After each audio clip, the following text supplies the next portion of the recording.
hay mucha actividad allá, Néstor, con la gente del hospital a través de internet, todo el día ahí, ¿no? Y la forma que tenemos nosotros de atender es a través del Zoom, así que recién estuve con una paciente, pero claro, Sí, es limitada la forma porque yo no puedo tener actuación, digamos, hacerle una composición corporal o hacer algún otro tipo de estudio, sino simplemente es a través de que enseñarle los movimientos para que yo adivine qué problema puede tener, ¿no? Pero bueno, es lo que hoy lamentablemente otras cosas no podemos hacer, ¿no? claro. Y bueno, eso también en alguna medida sirve para que la gente se sienta un poquito contenida, Sí, claro, claro. porque digamos, el miedo de salir del contagio, de compartir con otra gente, hace que muchas personas, bueno, a través de Internet, por lo menos sienten que alguien los protege. Sí, seguro, seguro. Bueno, pero vamos a ver, de alguna manera esto, ahora aparecieron algunos países ya probando la vacuna, así que parece que en septiembre, a partir de septiembre vamos a tener algunas noticias, ¿no? Con las primeras vacunas que van a salir. Vamos a ver si eso es Ay, cierto. ojalá que fuera cierto. Ahora, a ver, una pregunta que puede ser también, digamos, constructiva. El espacio, o sea, el lapso que estamos teniendo hasta septiembre para hacer las pruebas, ¿no es un poquito corto, de acuerdo a lo que hay ya como anteriores investigaciones, experiencias en el uso y la respuesta de las vacunas, sobre todo para probar, para hacer la estadística y para ver en X cantidad de gente posterior a la aplicación de la vacuna si hay alguna consecuencia? Yo creo que debe estar estudiado, ¿no? Pero probablemente el hecho de tener que trabajar contra una pandemia, con los tiempos en contra de una pandemia, evidentemente hace que algunos pasos se aceleren, independientemente de que eso no pueda afectar la calidad de una vacuna.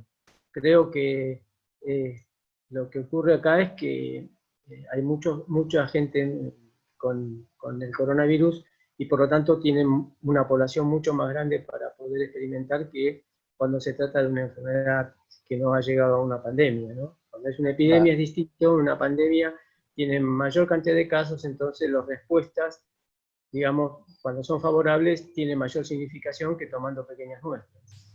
claro, claro. Pero está Eso bueno puede esto ser. que lo que estamos charlando, compartiendo así informalmente, ¿no? A mucha gente de los que ya están conectados, como informe es importante ir interpretando determinadas cosas, porque hay, a ver, tanta información. Y una de las cosas que llama mucho la atención que hay información y a veces no es de buena fuente, es de gente que no son ni profesionales de la salud, ni expertos en laboratorio, ni en investigación. Sí, sí, por suerte la gente que está trabajando en serio y hace las cosas en serio, bueno, son los que después prevalecen, ¿no? Cuando las noticias son falsas, rápidamente uno se da cuenta que son falsas. Y Es verdad. cuando tienen el soporte científico real, y bueno, que tienen una evidencia científica importante, bueno, esa es la que perdura en el tiempo. Eso está bueno saberlo. Todo el mundo tiene que tener noticia de todos estos detalles. Dar comienzo a este nuevo ciclo de charlas masajistas en casa. Queremos agradecerles a todos los presentes por acompañarnos, por estar acá.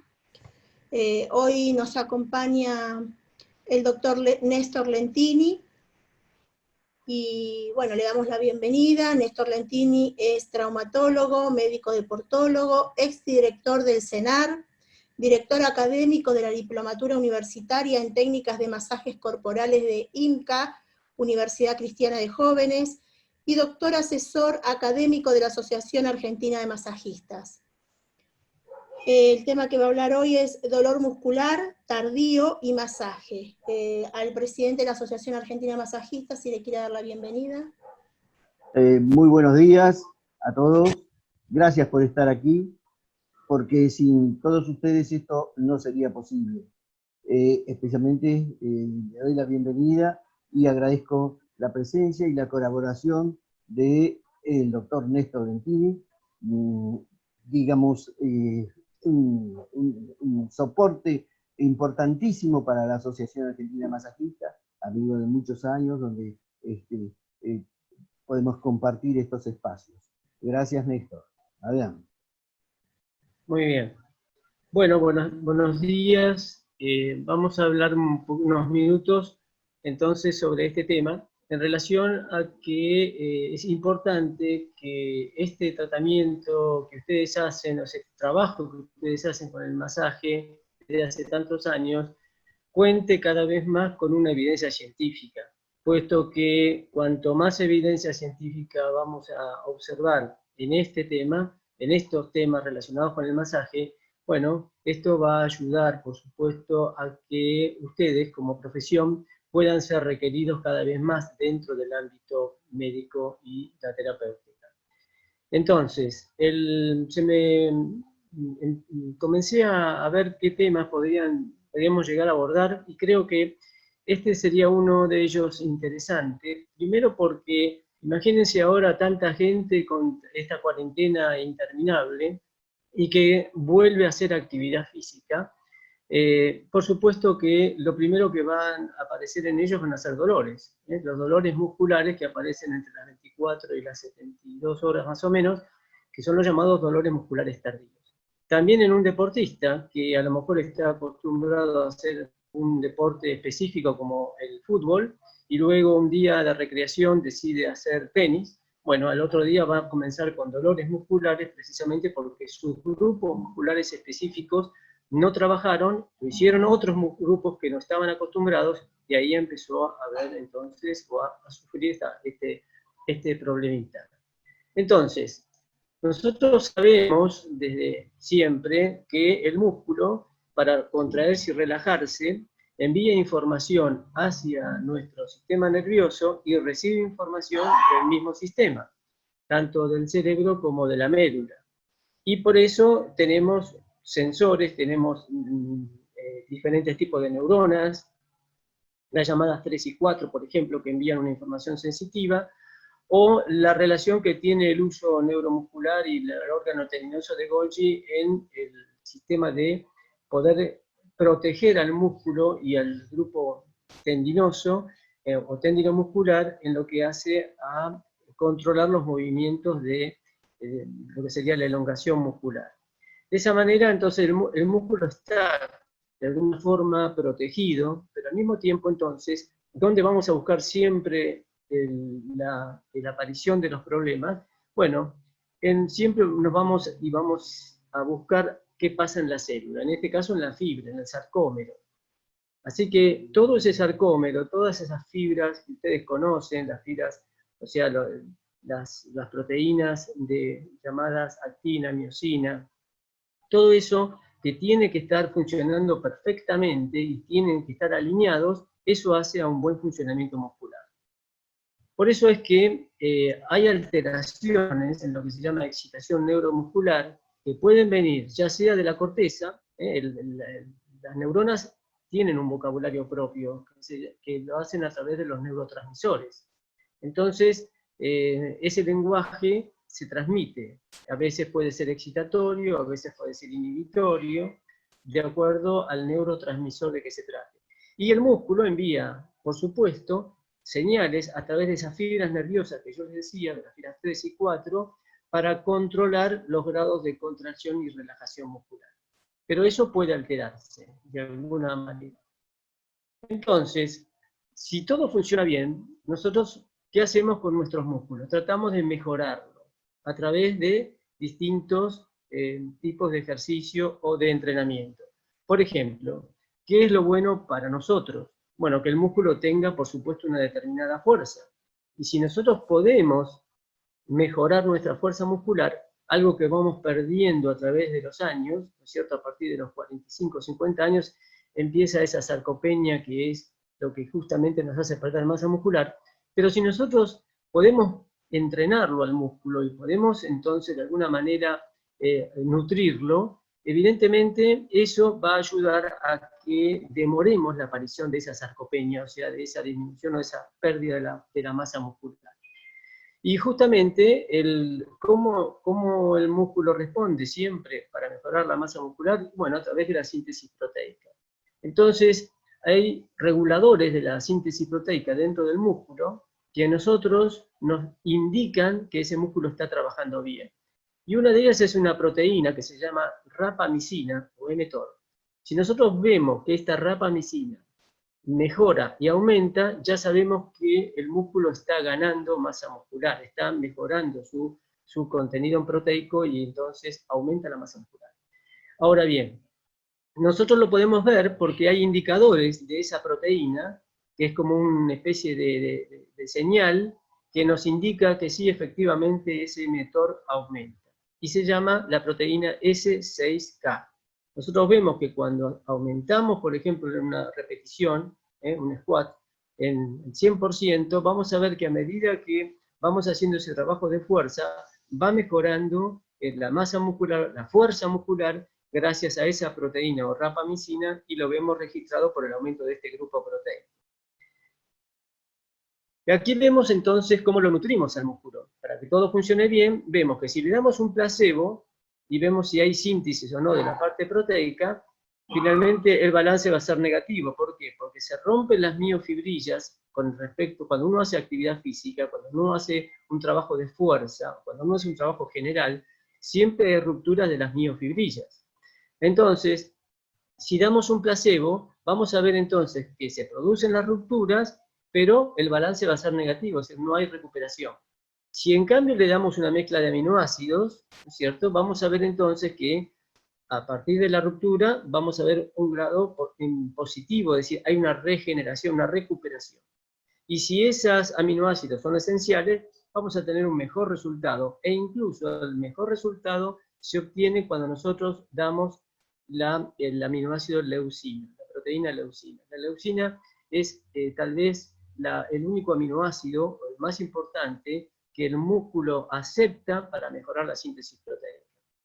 Entonces, ¿cómo lo estimulamos al músculo? Por supuesto con cargas grandes, un set de 100% con 8 repeticiones, y una vez que hacemos eso, le damos el aminoácido leucina, es decir, esto está comprobado, que si uno da aminoácidos ricos en leucina, vamos a producir un aumento en todo ese grupo proteico que va a mejorar, por supuesto, el mTOR. Y en general se dice que después de las 24 horas después de un ejercicio de fuerza, es bueno comer, por ejemplo, alimentos que tengan 20 gramos de aminoácidos ricos en leucina. Por ejemplo, en la mañana y, por supuesto, a la noche también, porque durante la noche se van recuperando las microrupturas que se producen en función de esa degradación proteica. Entonces, todo esto forma parte de la fatiga aguda. Nosotros ya sabemos que la fatiga aguda tiene distintas concepciones, pero el hecho de que haya un ejercicio intenso, que se produzcan lesiones en esos grupos musculares implicados en el ejercicio, que va a estar entre las 24 y 72 horas. Ese cuadro que se llama de inflamación muscular retardado, o DOMS, se debe a que existen microlesiones. Y esas microlesiones, precisamente, llevan a un aumento de las enzimas musculares y, por supuesto, dolor, produce dolor. La persona que hace una actividad nueva, que hace mucho que no trabaja, y se va a correr, bueno, cuando termina va a estar bárbaro porque corrió, porque se siente mejor, pero al día siguiente van a empezar con los dolores musculares, y esos dolores musculares se deben precisamente a este tema. Entonces, ¿qué es lo que pasa con esa inflamación muscular retardada?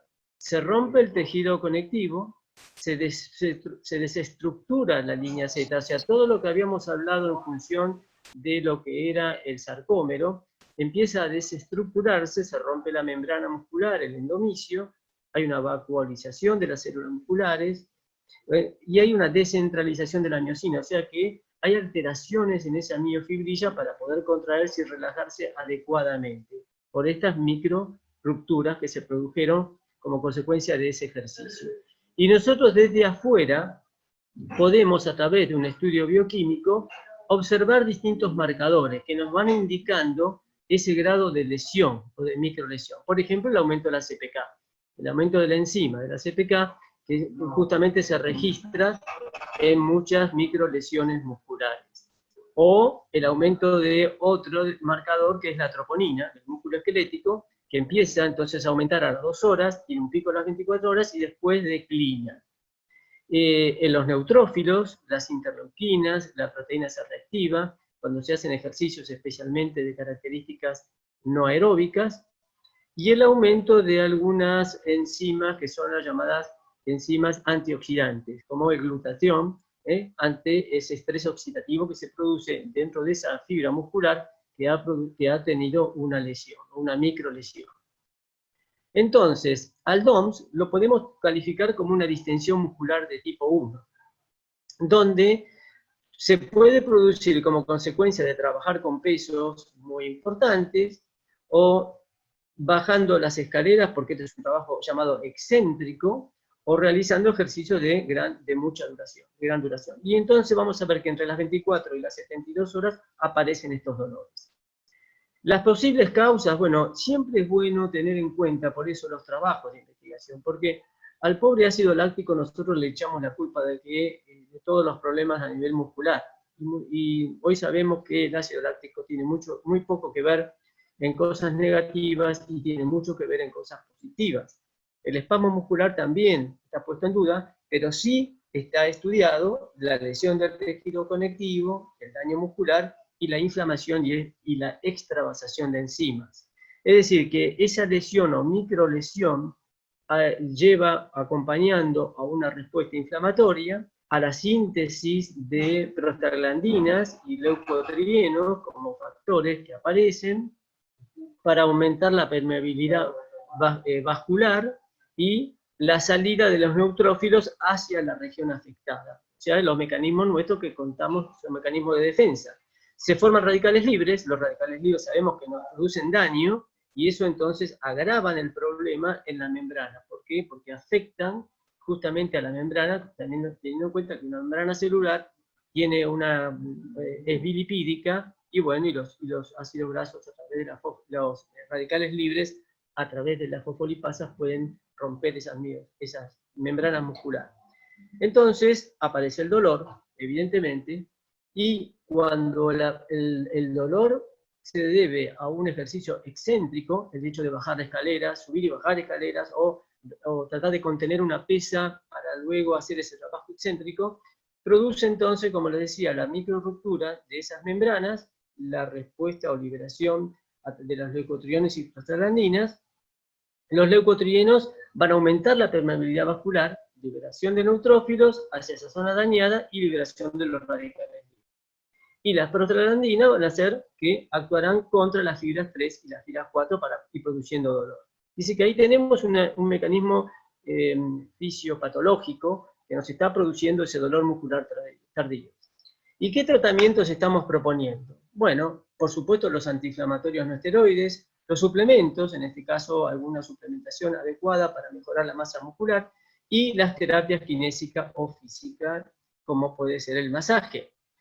Entonces, sabemos que el masaje tiene efectos fisiológicos y neurológicos positivos, aumento de la circulación en el tejido muscular, que eso todos ustedes lo saben, o de la circulación sanguínea, en la piel, el aumento de las hormonas por la relajación y por el estado de bienestar que producen las endorfinas, la disminución del estrés o el distrés hormonal, aumento de la actividad parasimpática, eso se ve con el reflejo de Hoffman, en disminución del estrés hormonal, la menor excitabilidad, menor distensión o espasmo muscular y menor dolor. Así que el masaje tiene todas estas afecciones, tiene todas estas indicaciones para poder trabajar con el DOMS.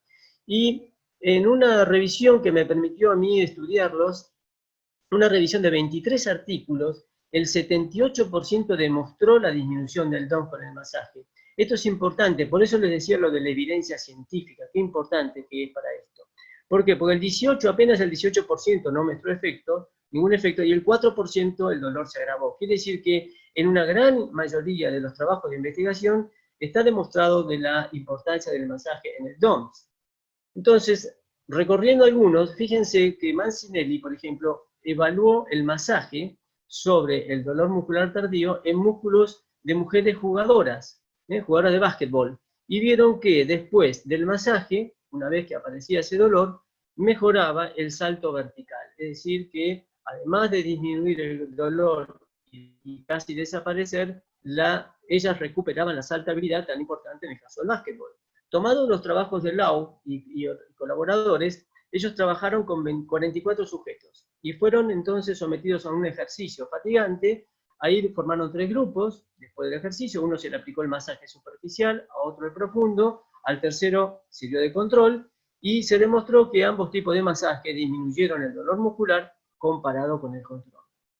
Entonces, siguiendo con estos casos positivos, Williams encontró reducción del dolor muscular tardío en los cuádriceps con la aplicación del masaje después de una caminata cuesta abajo, o sea, se lo hizo trabajar en forma excéntrica en un treadmill, una cinta rodante, hacia abajo, y ahí vieron entonces que la terapia aceleraba la recuperación funcional de esos sujetos tratados.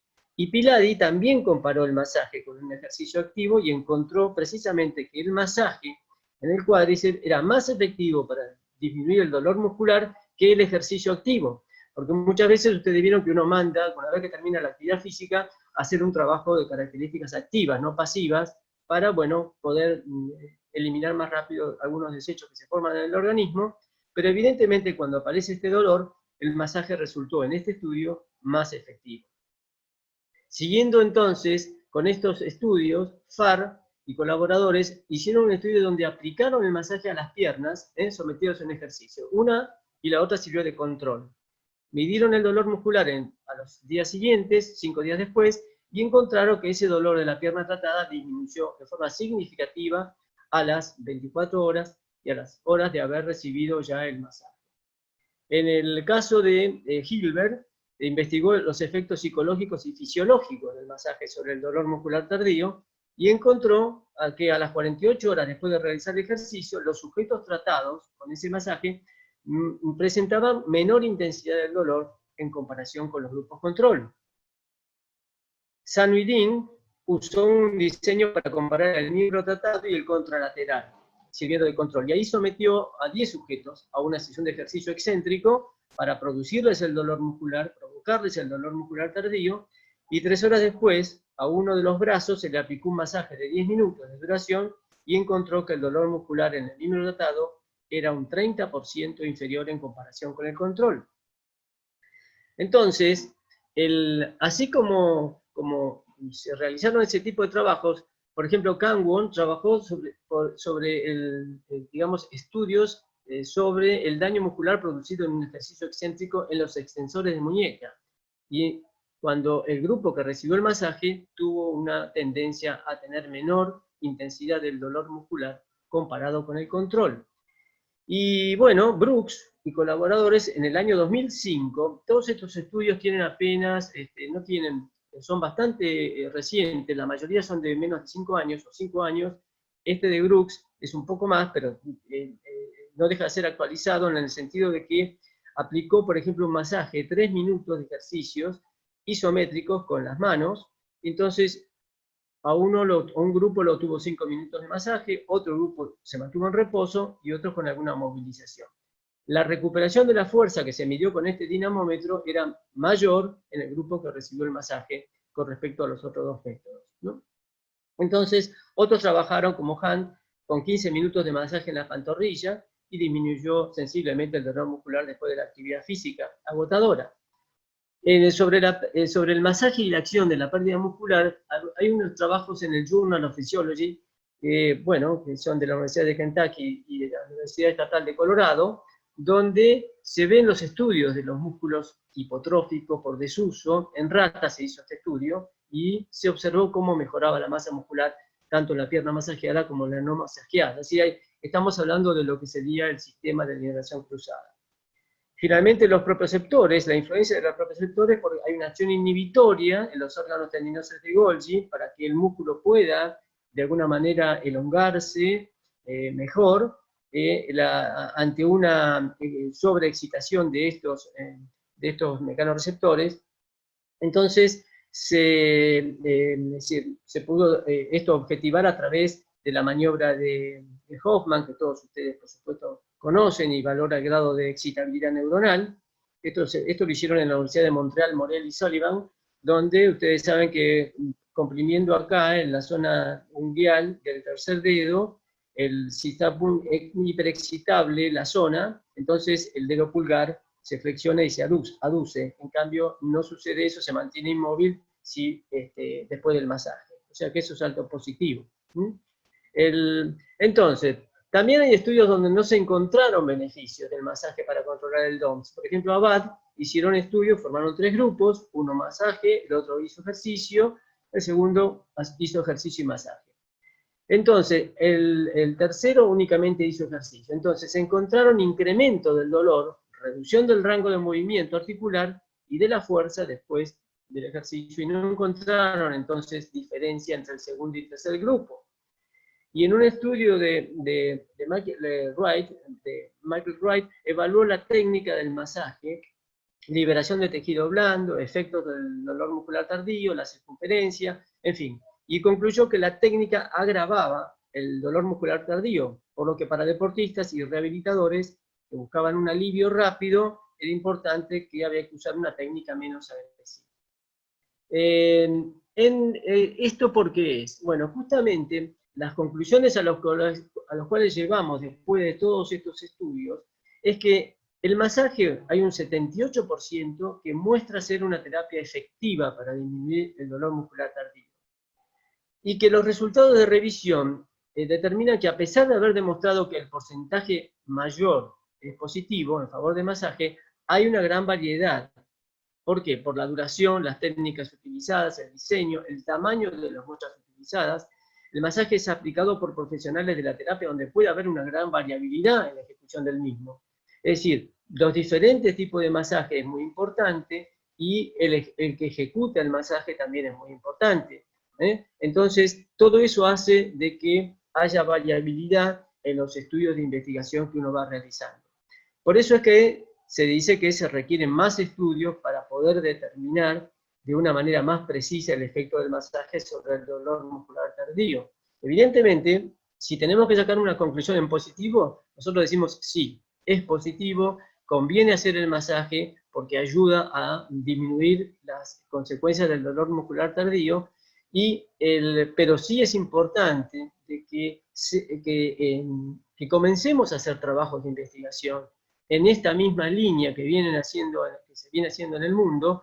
¿Por qué? Porque a medida que nosotros mejoremos la evidencia científica, vamos a poder realzar mucho más la terapia del masaje en distintos tipos de lesiones musculares. Bien, creo que con esto hemos terminado. Así que les agradezco que hayan escuchado. Bueno, muchísimas gracias, Néstor. La verdad que muy interesante y bueno, todos estos estudios de investigación son súper importantes para la tarea del masajista. Ya lo creo. Así que, bueno, los invitamos a todos los que tengan alguna pregunta para hacer, que lo realicen a través del chat. No sé si por YouTube hay alguna pregunta que quieran hacer, o por Instagram. Jorge, ¿alguna pregunta, algún comentario que quieras hacerle al doctor? Bueno, especialmente, bueno, agradecer esta participación y como siempre, Néstor, tan simple las explicaciones, los comentarios y tan eficaz para que todos los masajistas vayamos permanentemente aprendiendo y a su vez también se busca que se genere a través de estas charlas tan interesantes como nos tiene acostumbrado Néstor, a que se nos vaya despertando el interés de aprender cada vez más y más. Y esto que nos estaba comentando Néstor, la necesidad de seguir trabajando, investigando y viendo las diferentes formas y técnicas de aplicar el masaje, nos remarca y nos afirma esto que tenemos que seguir aprendiendo permanentemente. Gracias, Néstor, nuevamente. No, bueno, gracias a ustedes. Que tengan ustedes buen día. No hay preguntas. Muchas gracias, doctor. Bueno, están desde el profesorado de Educación Física, desde el año 1990, dice acá Beatriz.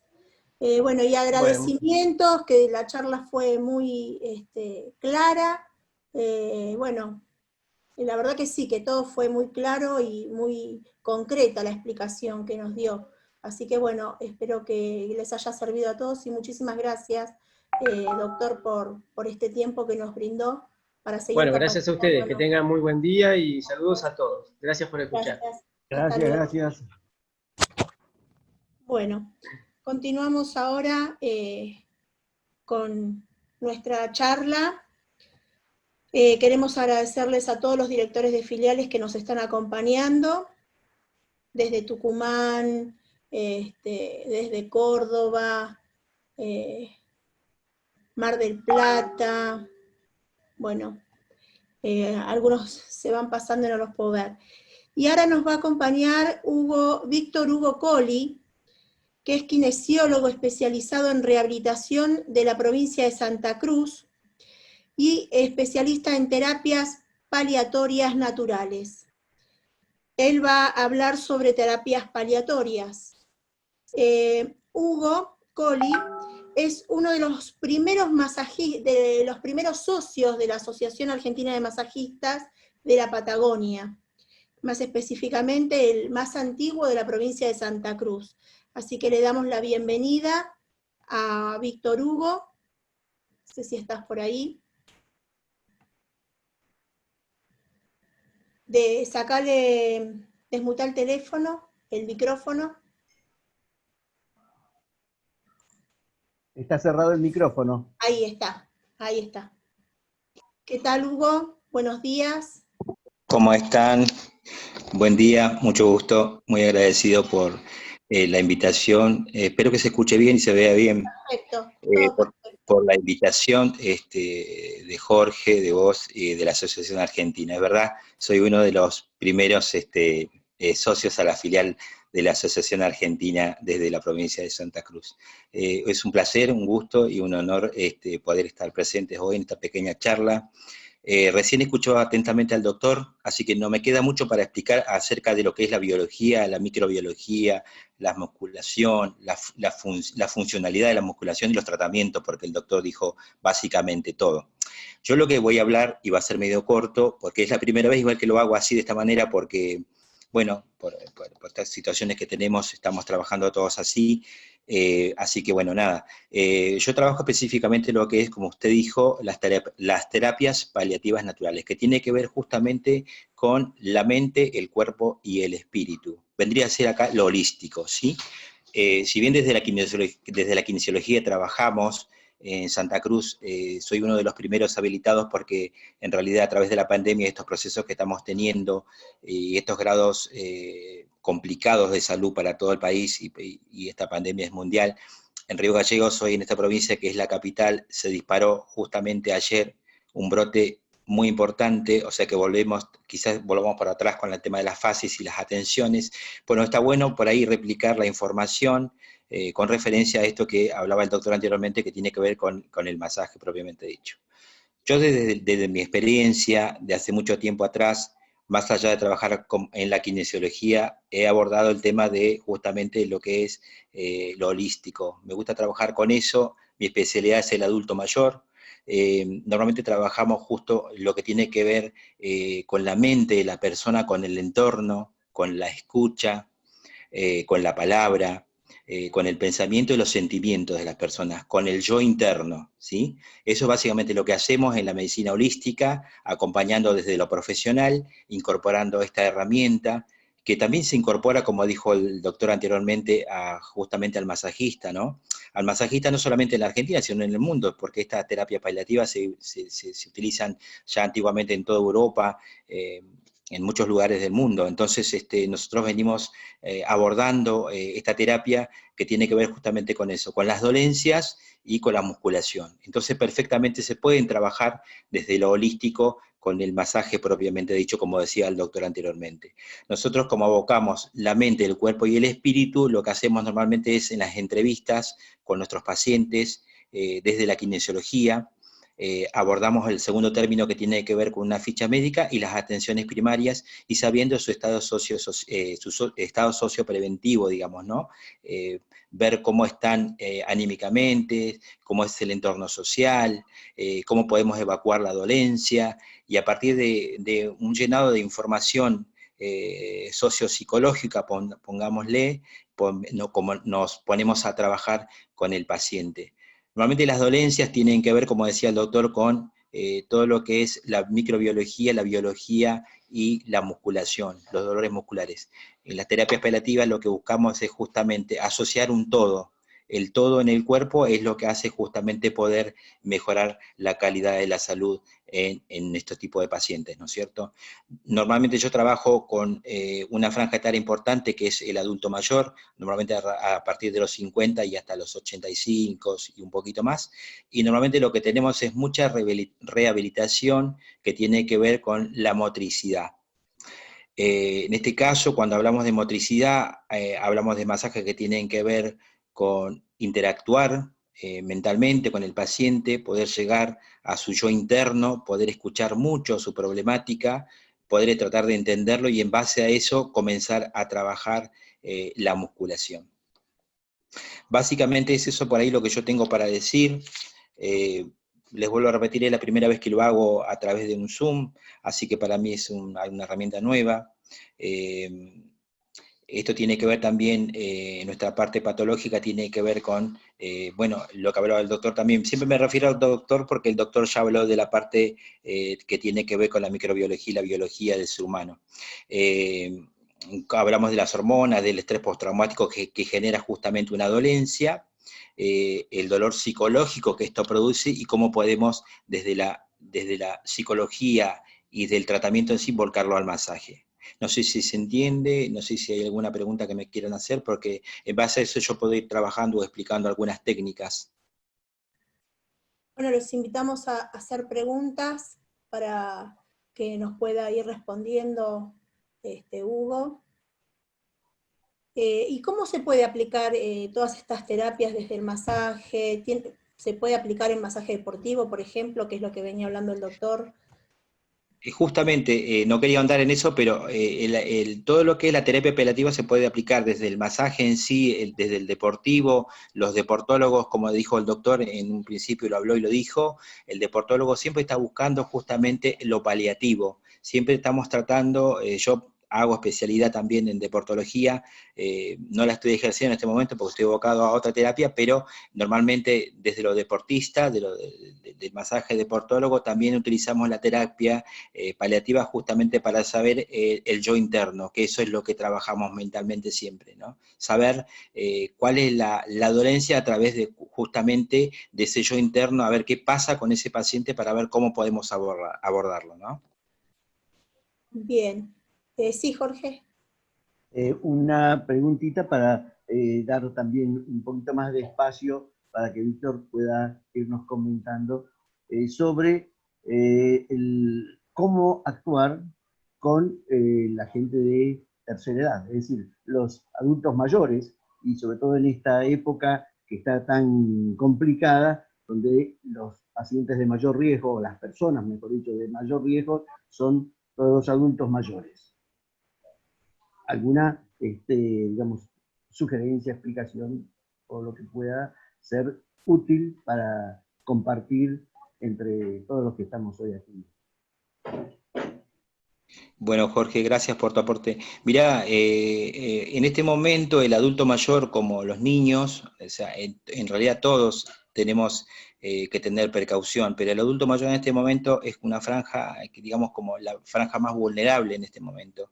Entonces hay que tener un poquito de cuidado, un poquito de respeto en cuanto al masaje propiamente dicho, porque justamente estamos en un proceso muy delicado, donde cualquier tipo de sintomatología puede afectar. Entonces nosotros tenemos que ser muy precavidos de esto desde lo kinesiológico y desde el masaje propiamente dicho.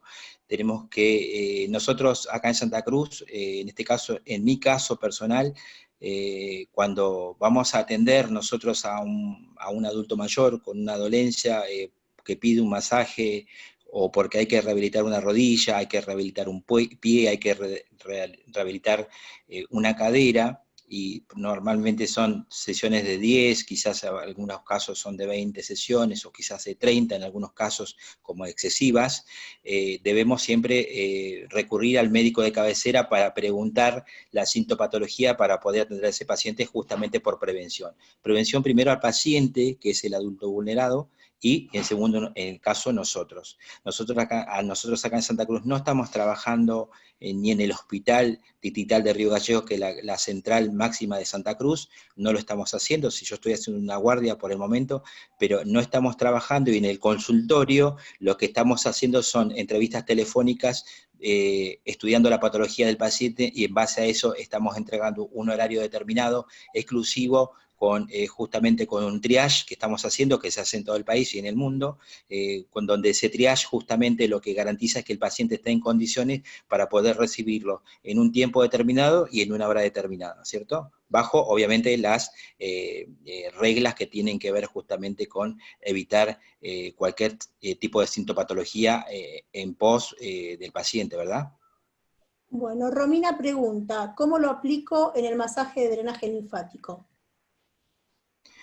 Mirá, normalmente el drenaje linfático se utilizan herramientas que tienen que ver con medicamentos que nosotros desde la kinesiología no los recetamos, sino que lo hablamos siempre con el traumatólogo, ¿sí? El traumatólogo es quien tiene que decir de alguna manera, como lo decía el doctor hace un ratito, ver justamente la microbiología de ese paciente, y en base a la microbiología de ese paciente y el estado de musculación, nosotros podemos abordar ese paciente. En mi caso, como en lo que es kinesiología, no lo hacemos. Verónica pregunta, en adultos mayores, zona sacro y articulaciones. Entiendo que debe ser aplicar el masaje en adultos mayores en la zona de sacro y articulaciones. Es una pregunta bastante que normalmente se hace. La trabajamos como cualquier masajista. No está, en el caso del masaje propiamente dicho, que siempre lo repito, no utilizamos, por ejemplo, las lámparas de calor. Cuando trabajamos en lo holístico, nos salimos de lo que es la kinesiología y utilizamos siempre las herramientas manuales. ¿Qué vendría a ser esto? Por ejemplo, cremas justamente para tratar la dolencia, el masaje aplicado sobre la zona afectada, tratamientos de 45 minutos, con sesiones que pueden llegar entre 3, 5 y 7 días, con intervalos de cada 24 o 48 horas una sesión. Bien. ¿A qué se refiere, dice Analía, con un yo interno? ¿Algún comentario sobre la autonomía? Autonia. El yo interno es justamente poder entrevistar a ese paciente, y acá, bueno, acá es como que van a pensar, bueno, no somos psicólogos, pero normalmente el masajista que quiere introducirse dentro de lo holístico, lo que tiene que aprender a hacer es escuchar a nuestro paciente. Normalmente los masajistas lo que hacemos es, antes, por ejemplo, en mi caso, yo tengo 52 años de edad y tengo como una experiencia bastante importante en cuanto a la atención del masaje, que es lo que me gusta. Normalmente lo que hacemos los masajistas, en este caso, es, y cuando hablamos del yo interno, es justamente no cumplir la función de psicólogo, pero sí cumplir la función de escuchar. Aprender a escuchar al paciente, poder llegar a ese yo interno, que inclusive muchas veces cuando hablamos de yo interno, hablamos de poder tocar el corazón del paciente, llegar a la raíz del problema, a través de justamente de una sonrisa, a través de aprender a escuchar, aprender a palpar, a ver cuál es la necesidad, no digamos biológica, sino la necesidad neurológica, pongámosle, ¿no? La necesidad psicológica, de que ese paciente nos va a llegar en un momento a contar qué pasa dentro suyo. Y en base a eso podemos abordarlo. Bueno, Daniel dice, tengo 69 años y desde siempre padezco espondilolistosis en la zona de la cintura. ¿Cómo puedo tratarla con masajes? Bueno, ese tipo de patología es bastante complicada. Yo le aconsejo siempre a este tipo de pacientes con esta patología crónica, cuando es crónico y de 62 años, normalmente lo que sugerimos, y acá no me puedo salir, no tengo que salirme del rótulo de kinesiólogo, hay que trabajar primero con radiografías, con RX, que podamos ver el estado en que se encuentra la curva esquelética, y en base a eso poder aplicarlo. Siempre en este caso, este tipo de pacientes, lo que sugiero es traumatología, propiamente dicho, luego kinesiología, y como tercera fase, masaje, ¿sí? Perfecto. Alberto pregunta cómo se puede trabajar el masaje paliativo con una persona con una patología terminal muy avanzado y cómo guiar a los familiares con el cuidado del paciente. Bueno, ahí está justo lo que estamos hablando del yo interno. Muy buena pregunta, está enfocada a lo que trabaja la terapia paliativa, que tiene que ver justamente con ese cuidado paliativo, que es justamente esa dolencia en diferentes etapas. Hay 3 etapas terminales en los pacientes. En el caso del paliativo hay 3 etapas fundamentales, que una es la de recuperación o mantenimiento, la segunda etapa es la de la catarsis final, y la tercera etapa es el fallecimiento. Cuando hablamos de yo interno, y esta pregunta está muy buena porque tiene que ver justamente con el entorno socioambiental del paciente. Entonces, cuando vamos a tratar un paciente de estos, por ahí normalmente la pregunta las hacen los AT, que son los acompañantes terapéuticos, y preguntan justamente cómo hago para tratar, o para mejorar, o para acompañar, o para satisfacer la necesidad de mi paciente.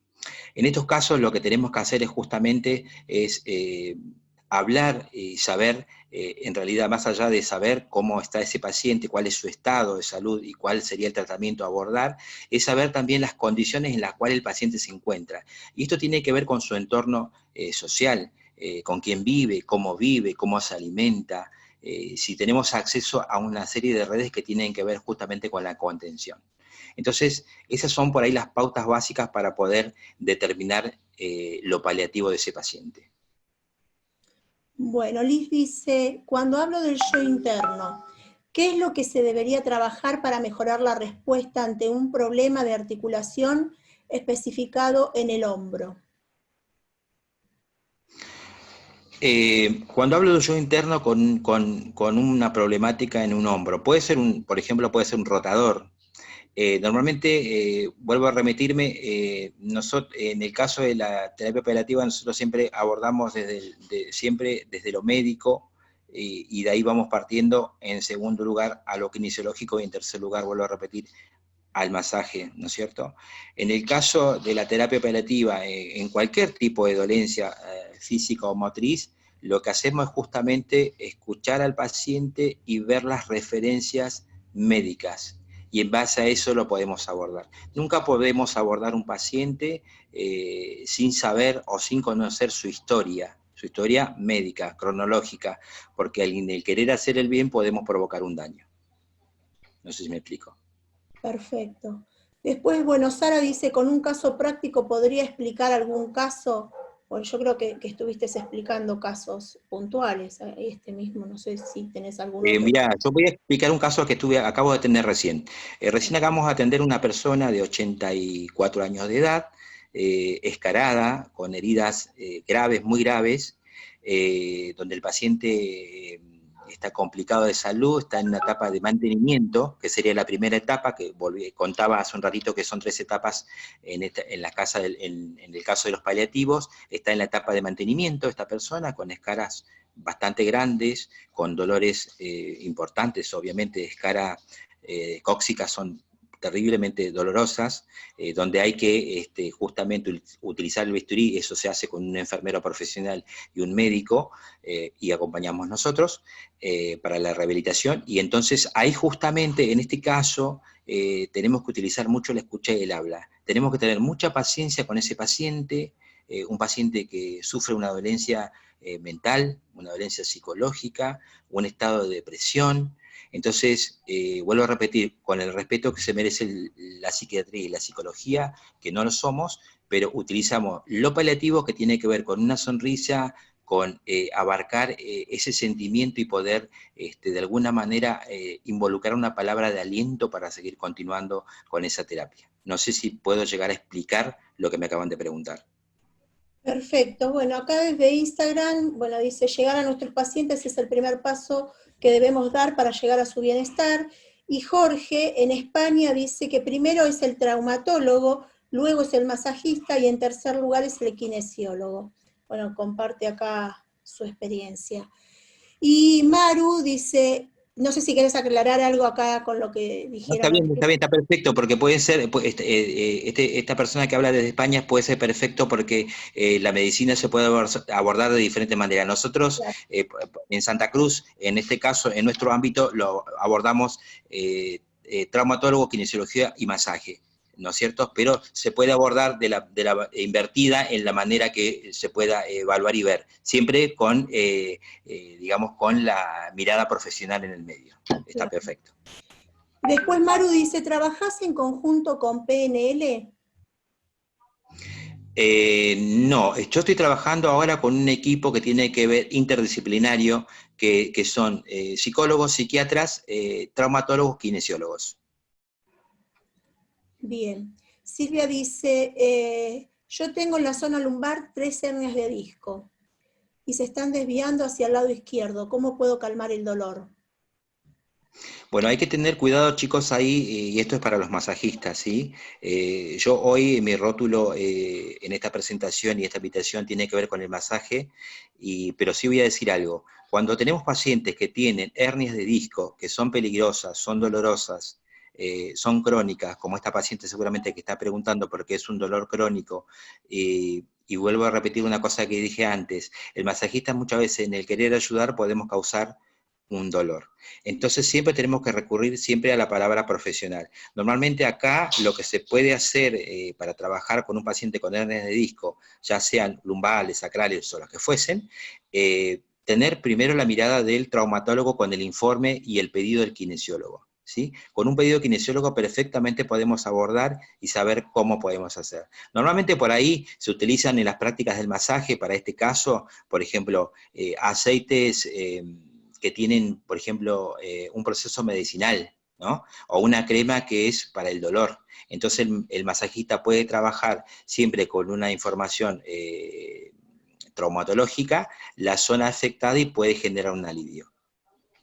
Bueno, desde Instagram, Sonia pregunta, ¿durante cuánto tiempo se puede realizar el masaje linfático manual? Eso depende de la profesional. Normalmente lo hacen mujeres, ¿sí? Yo no lo hago, pero normalmente pueden ser sesiones de 35 a 45 minutos dependiendo del caso y el estado de salud del paciente, obviamente previo a un estudio clínico. Bueno, y acá dice, escuché al doctor que debe ser entre una distancia de 48 horas, pero bueno, saber cuánto tiempo, es referente a la pregunta anterior. Que lo acabas de explicar. Normalmente cuando iniciamos una sesión de masaje, dependiendo la sintomatología, ¿verdad? Que están preguntando, por ejemplo, iniciamos un lunes, dejamos descansar el martes y la segunda sesión el día miércoles, como para que tengan el tiempo cronológico. Un día de diferencia de descanso para que el paciente pueda ir tomando como una respiración y pueda ir viendo una mejora en la motricidad. Perfecto. Mercedes pregunta, ¿masajes en personas con linfedema? No he trabajado, pero normalmente lo hace, no lo he hecho yo, o sea que no quiero decir algo que por ahí, si bien lo conozco, no lo he aplicado, por lo tanto no tendría como una razón de explicar la técnica, pero normalmente los que hacen el masaje linfático, hacen ese tipo de tratamiento. Bueno, y la última pregunta, dice, con respecto al deporte, cuando un deportista se lesiona siempre en el mismo lugar, ¿hablar del yo interno es psicología en el deporte? Que hoy se usa mucho, ¿cómo se aplicaría en este caso? Buena pregunta, muy buena pregunta.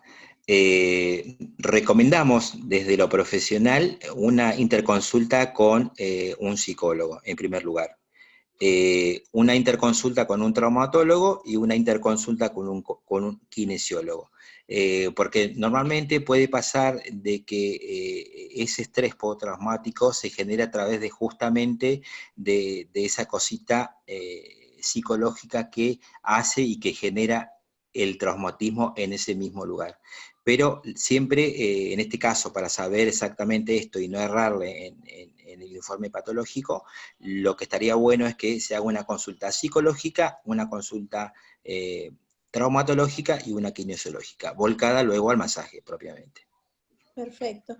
Bueno, Juan Prade quiere hablar, así que Juan... Sí, buenos días, Patricia. Bueno, ante todo agradecerle al profesional kinesiólogo que esté acá con nosotros y nos esté dando su experiencia. Es un inmenso placer. Bueno, quiero decirle, porque yo estudié también en España, y el masajista nunca puede estar antes que el kinesiólogo. Vamos a partir de ahí. Primero es el médico, después el kinesiólogo y posteriormente el masajista. El masajista, toda su actividad va a estar dada en cuanto no a patología, sino en cuanto a disfunciones. El masajista no puede trabajar si no es con una orden médica, con paciente. Eso tiene que quedar bien claro. Es más, en estos momentos ni siquiera con una orden médica el masajista puede trabajar porque no tenemos una ley que nos avale para trabajar dentro del sector sanitario como masajista terapéutico. Por lo tanto, el masajista, toda su actividad va a estar centrada en lo que es procesos de disfunción. Muchas disfunciones trae como consecuencia dolor a nivel neuromuscular. Y bueno, ahí sí podemos trabajar.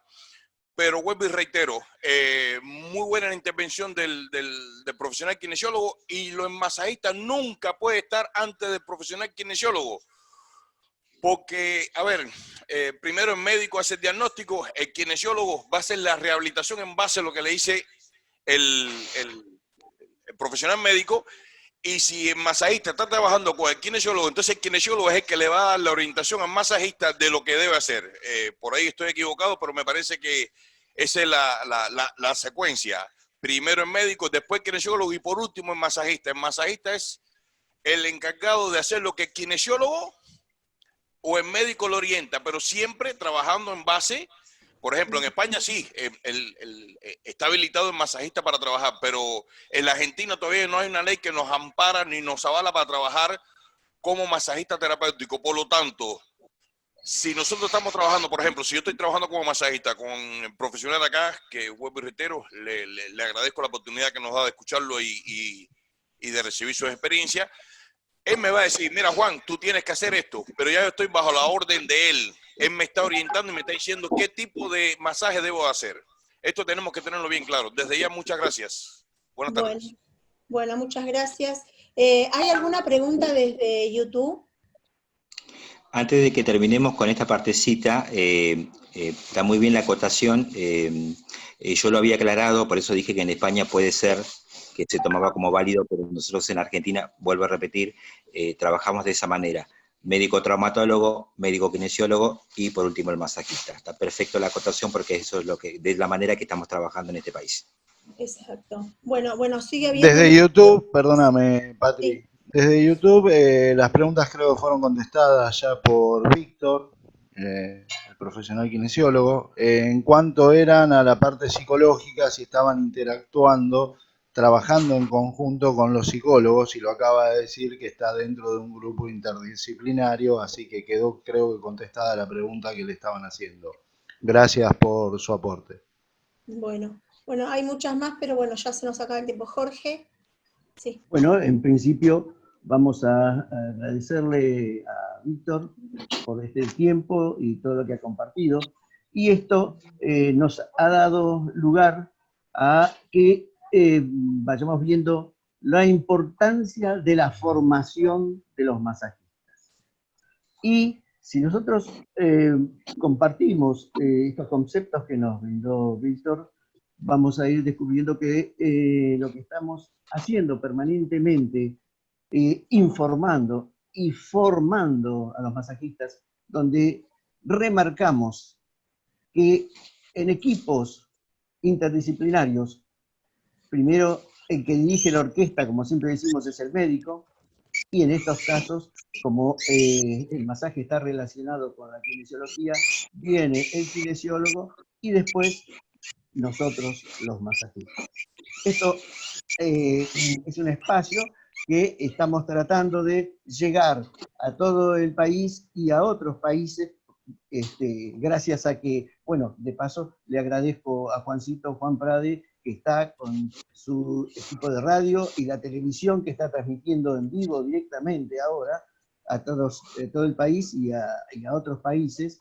Esto que estamos haciendo, esta interacción de este kinesiólogo que por humildad él dice nada más que es kinesiólogo, pero es algo más y viene todos los meses cuando se puede viajar aquí a Buenos Aires, ahí pegadito a la Universidad de El Salvador, donde está trabajando. Bueno, en alguna otra oportunidad nos va a contar ese algo más. Por ahora lo dejamos pendiente.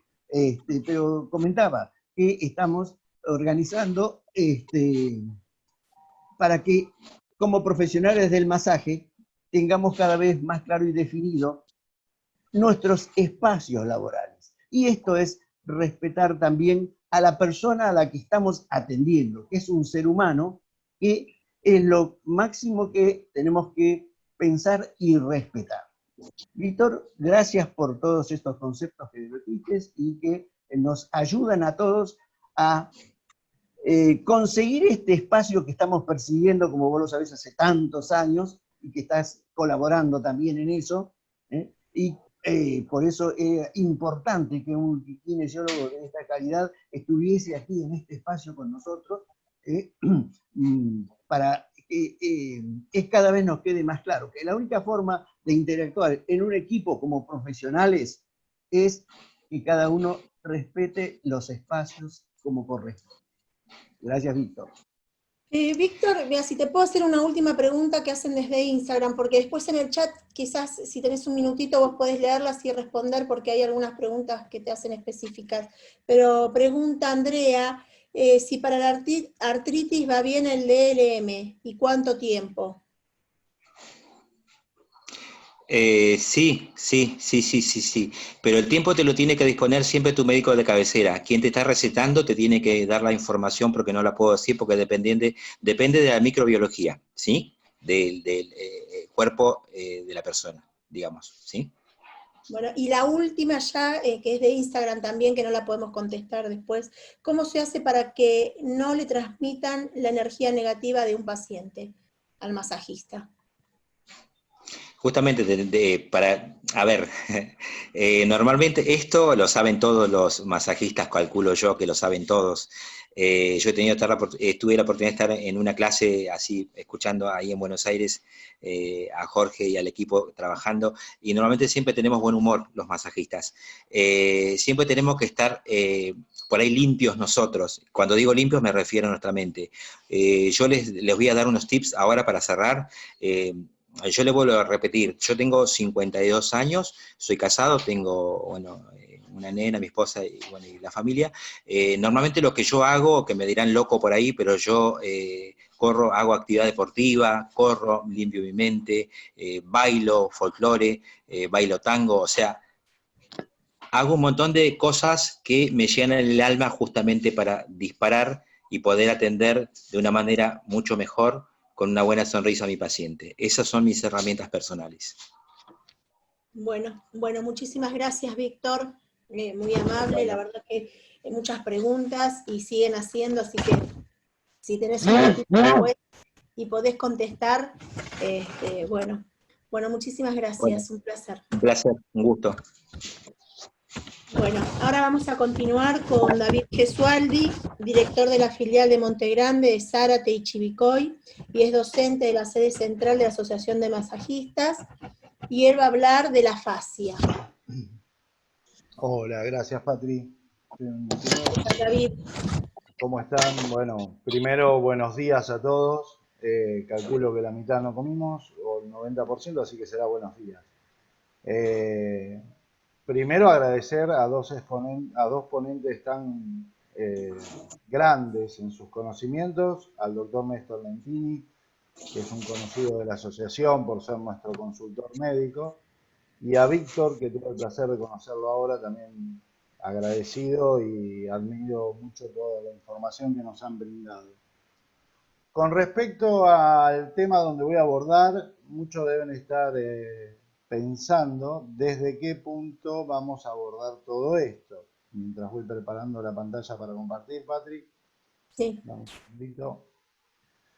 El aporte que pretendo hacer en el tema de fascias no es tanto en la parte práctica, y les voy a explicar el por qué. Primero debemos conocer a qué llamamos fascias, y lo vamos a hacer desde su etimología y en el estudio en la historia, y a su vez a los estudios actuales. Y ya van a entender después al final de por qué no me voy a meter con el tema de las prácticas de fascias, para que todos tengamos el conocimiento que necesitamos sobre este tema. Un segundito, a ver si puedo compartir la pantalla ahora.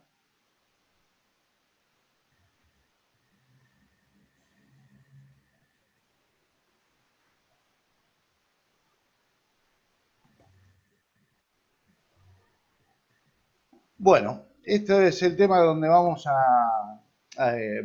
voy a desarrollar ahora, que es el tema de las fascias. Y vamos a entrar un poquito en la historia de cómo es el tema este de fascias, para conocerlas. Creo que es fundamental primero conocer lo que son las fascias. De eso vamos a hablar. Y hay que tener una visión histórica. Me gustaría empezar con esta frase que encontré. Encontré una exposición del doctor Almagro, decano de la Facultad de Murcia, que dice, esto fue sacado a través de la historia, donde empezaban a hablar y decían que de las cosas invisibles tiene un completo conocimiento los dioses, y nosotros los humanos debemos limitarnos exclusivamente al campo que tengamos datos que nos lleguen de la observación y la experimentación. ¿Por qué usé esta frase para iniciar todo esto? Porque es muy fácil hablar de algo cuando se tiene conocimiento, tanto desde la observación y a su vez desde su análisis y su comprobación fisiológica. Por eso siempre me gusta esta frase, para no entrar en detalles que no puedo explicar. Hay cosas que sinceramente pasan que no se pueden explicar. De eso se encargarán los dioses, decían, y nosotros nos encargaremos de lo que vamos viendo y lo que vamos palpando y de las experimentaciones que podemos comprobar. ¿Sí? Bien. Entonces vamos a retomarnos a los anatomistas, que así no se llamaban seguro en ese momento, y podemos entrar en el siglo VI y V antes de Cristo. O sea que estamos hablando de mucho tiempo atrás, en donde las observaciones anatómicas se empezaron a dar con mucha importancia. Ya esta gente empezaba a observar ciertos componentes del cuerpo. En la escuela de Alejandría, siglo III a.C., Herófilo y Eristatro son dos investigadores de su época, ya estaban describiendo el cerebro, cerebelo, médula espinal, los nervios, 7 nervios craneales, ya podían definir las meninges, las coroides, y podían definir los nervios sensitivos, que ya estaban hablando de aestética, así lo llamaban, y nervios motores, que era la cinética.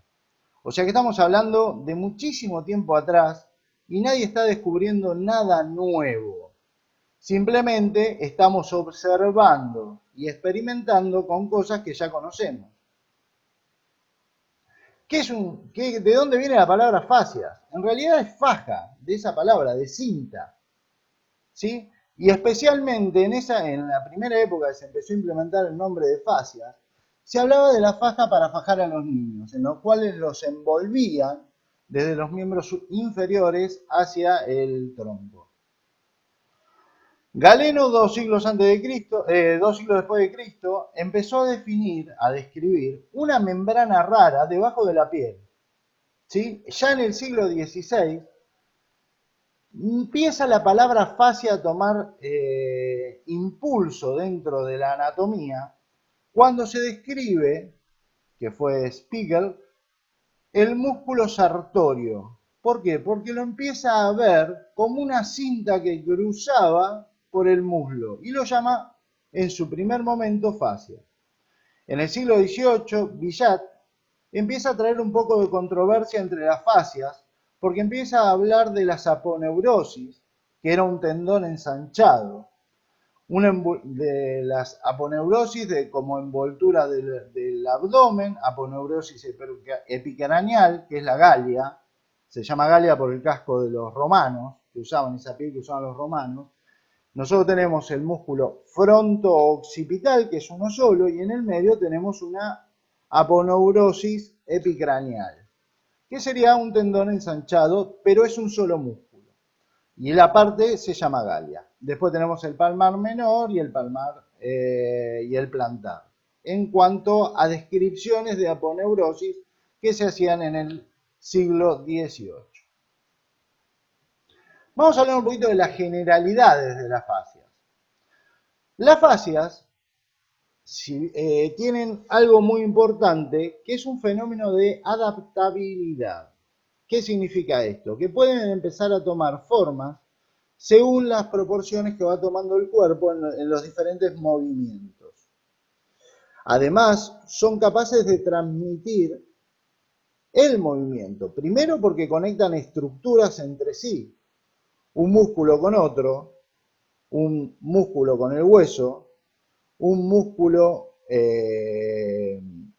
en su potencial de acción con el siguiente para armar todo un movimiento y que no sea un movimiento robótico, sino armónico.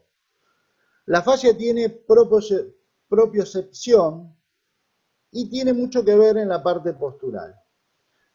Protege a todas las vísceras porque las envuelve, tanto por dentro como por fuera. Tiene también a toda la zona neurovascular, nervios y arterias y venas. Facilitan el drenaje del retorno sanguíneo, las venas, y del linfático. También optimizan la función del músculo porque hace que gastemos menos energía en cuanto hagamos movimientos repetitivos, ya que por las fascias podemos ir interpretando que los músculos van trabajando de la misma manera, la fascia se endurece para poder producir una menor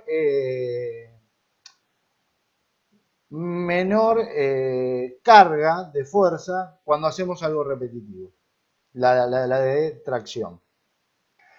También tiene una adaptación a las fuerzas mecánicas y optimizan el gasto energético, como acabo de explicar. Ahora, ¿qué son las fascias y cómo se componen? Las fascias tienen que ver con el tejido conectivo, une y da estructura al cuerpo. Son resistentes, abarcan todo el cuerpo, es una red que no tiene discontinuidad, ¿sí?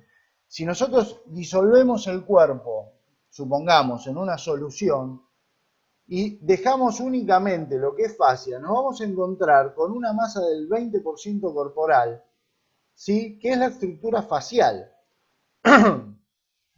Presenta una disposición tridimensional, o sea que va hacia todos los lados. Cuando nosotros lo vemos no vamos a ver un plano, sino una función, y tiene múltiples planos de deslizamientos entre sí. ¿Sí? Eso es lo que produce la mayor movilidad. Está presente en todos los músculos. Tiene presencia en los tendones, en los ligamentos, por debajo de la piel. Bien dijimos que envuelven a los nervios, a todos los vasos sanguíneos, a todas las estructuras linfáticas, a las vísceras. Entonces podemos decir, hay una controversia en que si el músculo le da forma a la fascia o la fascia le da forma a los músculos o a las vísceras del cuerpo. Esto todavía aún no se ha podido comprobar. Hay una estudiosa muy importante, es la doctora Carla Esteco, anatomista italiana, que está muy metida sobre este tema, y ella justamente lo que define es que no se puede todavía hablar de cuál de las dos es lo que da la forma, ¿sí? Si el músculo a la fascia o la fascia al músculo. Y acá puse observar una naranja, pomelo, limón o mandarina. ¿Por qué? Dentro de un pomelo, si nosotros hacemos un corte en el medio de esta fruta, ¿qué vamos a encontrar? Que está dividida primero por gajos, ¿sí? Abajo de la piel del pomelo vamos a encontrar una estructura blanca, como una segunda piel. Esa segunda piel del pomelo vendría a ser una fascia superficial, ¿sí? En nuestro cuerpo, la que está pegada justamente debajo de la piel. Luego vamos a tener capas más profundas, tabiques que van a dividir cada uno de los gajos. A su vez, cada gajo va a estar dividido interiormente por fascias, donde van a dejar cada granulito de jugo, que es lo fundamental de la fruta, hasta llegar a las semillas que van a estar envueltas también en una telita como la que habíamos visto anteriormente. Imagínense eso y pasado al cuerpo humano. Esa es la forma más fácil y más gráfica de entender a las fascias. Corten una naranja, hagan la prueba, miren todos los componentes y ahí van a entender la tridimensionalidad, van a ver la estructura, cómo se dan forma y cómo es el movimiento de la fascia que no tiene cortes, que es totalmente continuo. Si yo muevo la telita de un gajo, voy a mover las que están pegadas a la bolita de jugo. Se va a armar una comunión de movimientos. Era un ejemplo muy fácil de explicar. ¿Cómo están compuesta esta red facial? Están compuestas por células llamadas fibroblastos. Estos son productores de colágeno y elastina. Y algunas tienen la producción de ácido hialurónico. ¿Sí? Esto lo descubrió Stecco en un estudio que hizo sobre las fascias, que algunas producían el ácido hialurónico, el hialurón. ¿Para qué servía dentro de la fascia? Y justamente para poder atrapar todo el agua, ¿sí? Todo el líquido tisular, para que las fascias estén hidratadas y puedan deslizarse unas con otras sin producir una contracción del movimiento. ¿Sí? Es muy importante que las fascias estén hidratadas. Más con las fascias vivas se ve muy claro, ahora vamos a ver un par de fotos. El colágeno y la elastina forman una matriz donde le va a ir dando forma a toda esta red. ¿Sí? Da sostén, estabilidad y suspensión. Transmite la fuerza, ya lo acabamos de decir. El músculo realiza la contracción y la fascia responde a esa contracción muscular de la fibra muscular dentro del sarcómero, que ya lo explicó justamente el doctor Lentini, y muchos de nosotros ya lo sabemos por haber estudiado algo de anatomía. Entonces, cuando se contrae el músculo, la fascia va a ser un estiramiento. Y ese estiramiento se va a dar porque la fascia envuelve cada fibra muscular, cada filamento muscular, cada fascículo, cada haz, ¿sí? Del músculo. Y a su vez lo va a envolver a todo el músculo entre su vientre y su tendón. Y a su vez va a ir desde ese músculo hacia el hueso, a donde esté inserto el tendón, donde la fuerza muscular va a hacer la contracción para producir la palanca, tanto supinadora para elevar o de tracción para poder mover el antebrazo, en el caso del bíceps, el antebrazo hacia nuestro cuerpo. Todo esto va a estar ayudado, o sea que el músculo, la fuerza la tiene, pero necesita el mecanismo de la fascia para ayudar y ahorrar energía en cuanto a la tracción de las demás estructuras. Por eso se dice que las fascias tienen tanta importancia hoy en día, ya que estamos descubriendo que no solo los músculos actúan en tanto el aparato locomotor para la movilidad, sino también con la red facial. ¿Sí? Y entonces acá debemos tener una visión más global de lo que es todo el movimiento corporal. No solo pensar que los músculos atraen a los huesos, tipo mecánico, que serían movimientos robóticos. Es como usar una pluma en mecánica, ¿no? Y ver que se mueve nada más que el bracito, va, viene, sino que hay que verlo como una función donde yo muevo el brazo, ¿sí? Y voy a tener por cadenas miofaciales, que son las cadenas músculo-facial, vamos a ver que hay modificaciones en otra zona de nuestro cuerpo para equilibrar. Y esto va a tener el efecto de adaptabilidad, justamente. Imagínense esto. Yo acá tengo el pullover, no sé si se ve. Yo hago un rollo acá en el pullover, ¿sí? Contraigo una fascia a esta altura. Miren lo que pasa con el pullover. Aparecen arrugas que van a ir en todas las direcciones hacia abajo del pullover. Esto pasa cuando la fascia se contrae en una región afectada. Y me va a producir ¿qué? Que desde el otro lugar vaya acomodando la tracción de esa afección de contracción de fascia. O sea que el cuerpo tiende a equilibrarse. Eso es lo que quieren explicar desde la fascia en cuanto a dolores inespecíficos de la espalda, que se han visto justamente desde radiografías sacadas e incluso estudios tomográficos de lugares donde veían a gente con problemas de hernia de disco que no tenían dolores muy profundos y se veía a gente con una columna perfecta a donde encontraban un dolor intenso y no era muscular. Esos son los estudios que le fueron dando importancia a todo lo que es el sistema miofacial. En estas fotos, en la figura 1 izquierda superior, van a ver una fascia viva. Esa red blanca de hilos que están viendo es justamente lo que es la fascia. Es este tejido conectivo, como podemos ver, que tiene una red. Dentro de esa red vamos a encontrar, lo vamos a ver más específicamente, sobre todo en la derecha superior, esos hilitos van conectando todo el cuerpo en general. Aquí vemos en la imagen izquierda inferior los fibroblastos, que son las células, producción de colágeno, que son estas líneas redondas cilíndricas, que van a formar toda la red. El hialurón trabaja entre medio de estas fibras para contener el agua que estamos hablando, para que no sea como dos esponjas que se están raspando, sino para que sea algo con deslizamiento fluido. La hidratación es fundamental. Y en la cuarta foto, que es derecha inferior, vamos a ver una de las fascias más importantes del cuerpo, que es la toracolumbar, justamente donde tenemos el dolor inespecífico de espalda.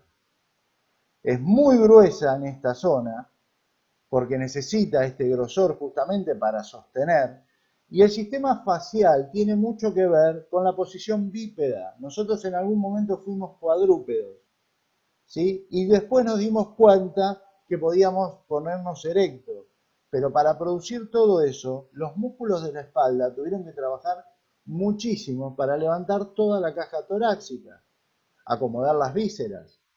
Para poder producir todo esto, también tuvo que haber cierto sistema facial para que esa tensión que necesitaba el cuerpo para ponerse erguido y deje todo en su eje, le diera una estructura.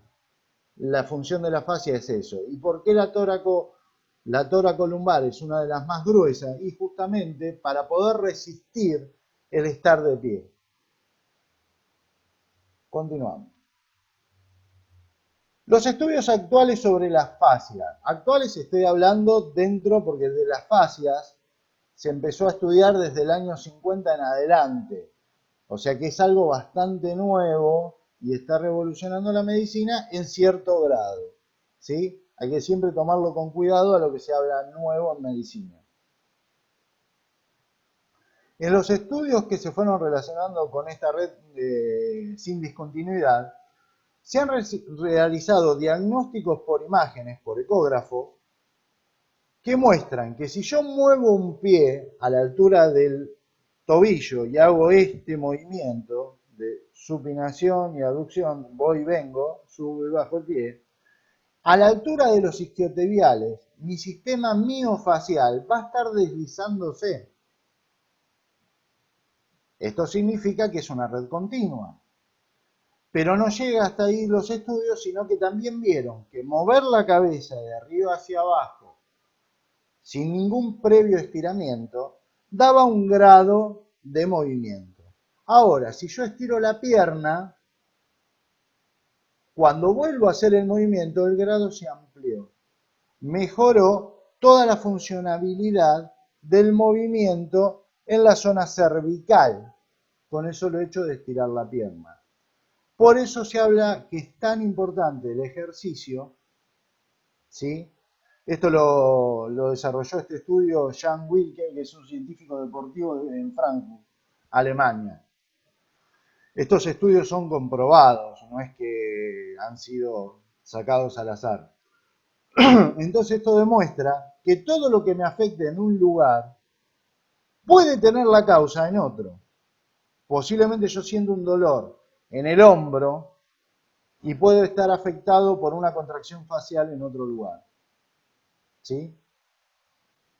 Acá vamos a ver en las fascias y en los estudios a Schleip, que es un psicólogo terapeuta manual alemán y es un investigador muy premiado con el tema de las fascias. Es alemán también, no sé si lo dije. Y realiza sus investigaciones sobre la sensibilidad de las fascias.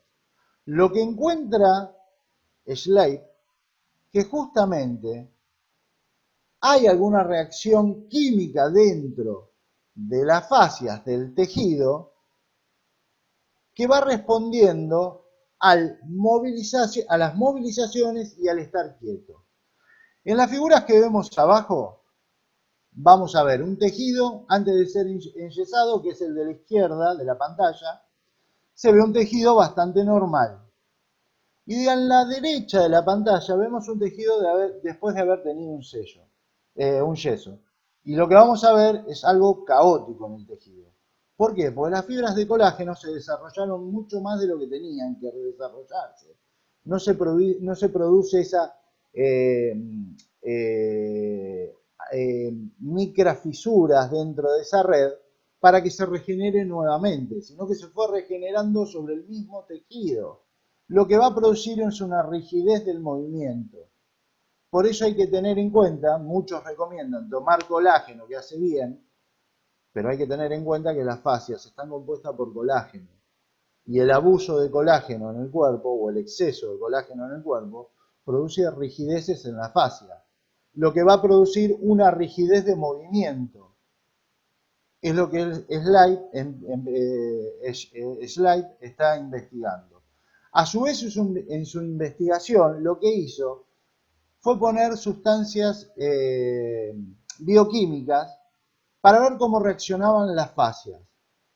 Y lo que se dio cuenta que responden al estrés. El estrés produce cierta sustancia química, el estado de estrés, y las fascias responden contrayéndose a esta sustancia bioquímica. Entonces ahí lo que hace Schleip es comprobar que cuando estamos estresados es muy lógico que nos duela la espalda, es muy lógico que nos duela el cuerpo, y es a través de una degeneración total de nuestras emociones y de nuestra movilidad. Helen Langevin es una médica clínica de Harvard. Hizo estudios sobre el dolor inespecífico sobre la espalda. ¿Cuáles fueron sus estudios? Agarró ratas, le creó una microlesión a un grupo y a otro grupo. Ahora, lo que observó ella en el grupo donde había estiramientos al animal que le hacían 2 veces por día, las lesiones se recuperaban mucho más rápido que en los que estaban quietos y no se los tocaba.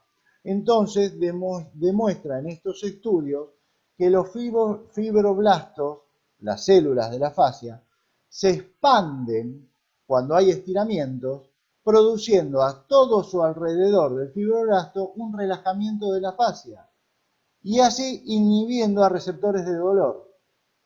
que incluyo, Helen hoy en día también es neuroterapeuta y trabaja mucho con el tema de acupuntura, y explica que el pinchazo de acupuntura es justamente cómo responden los fibroblastos a la entrada de la aguja y produce la analgesia sobre la fascia, en su estudio, ¿no? En los que va llevando a cabo. Y también demuestra que en la fascia tóraco-lumbar, que era la más densa de todas, nosotros deberíamos tener normalmente un desplazamiento mayor al 65% de la fascia, como dos placas que se van deslizando a más del 65%.